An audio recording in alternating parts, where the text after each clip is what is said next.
The movement's crushed as this crisis ignites. It's a tragedy. Let's break it down. I'm not their daddy, and I resent that he thinks he's in a position to decide who must say what to whom and when. Thank you. So I don't think we are friends anymore. I've been a very good friend to Ben. Nobody knew who the heck Ben Shapiro was when I started putting him on my shows on the Fox News channel, and I helped make him a star. To get why this is so toxic, you have to look at the wreckage left behind on September 10th. When Charlie Kirk died, it didn't just leave a hole. It created a massive vacuum that the vultures couldn't wait to circle. We lost a leader way too soon, a guy who actually got the youth fired up about their country.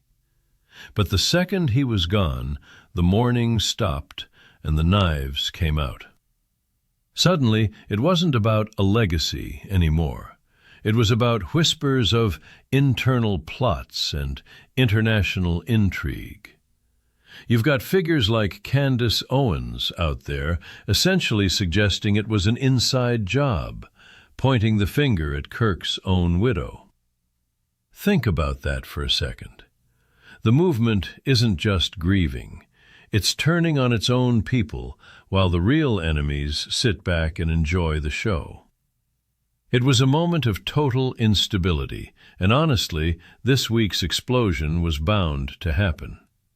People were looking for answers, and all they found were more questions and a deep, ugly division. The grief was real, but the way it's been exploited is what's actually tearing this coalition apart.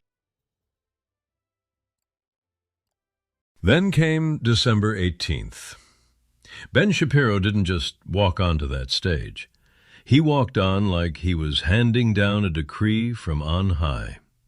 It wasn't a speech, it was an ultimatum. He decided to act as the moral police, calling the theories about the Kirk family a vicious attack, and basically branding anyone who didn't agree as an ethical failure. His words were sharp, cold, and he wasn't looking for a debate. He went after Tucker Carlson. He called people cowards, and he made his position clear.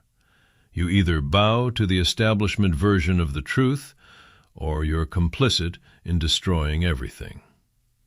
He wanted a cleansing of the ranks. He wanted to silence the voices that have started to question his own worldview. But here's the thing. The people at America Fest aren't looking for a new boss to tell them what they're allowed to think. Shapiro tried to shut down the opposition, but all he did was set his own reputation on fire in front of an audience that's already sick of being managed.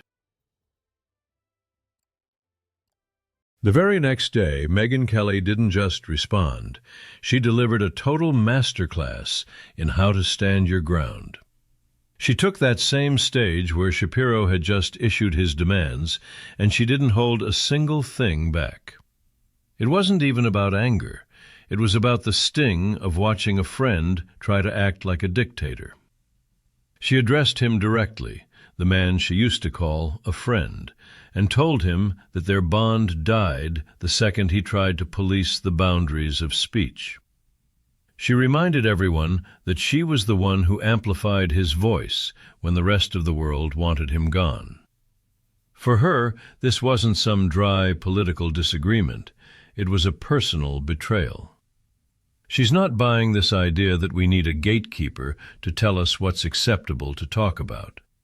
She knows the strength of this movement is in facing the uncomfortable stuff, not hiding from it.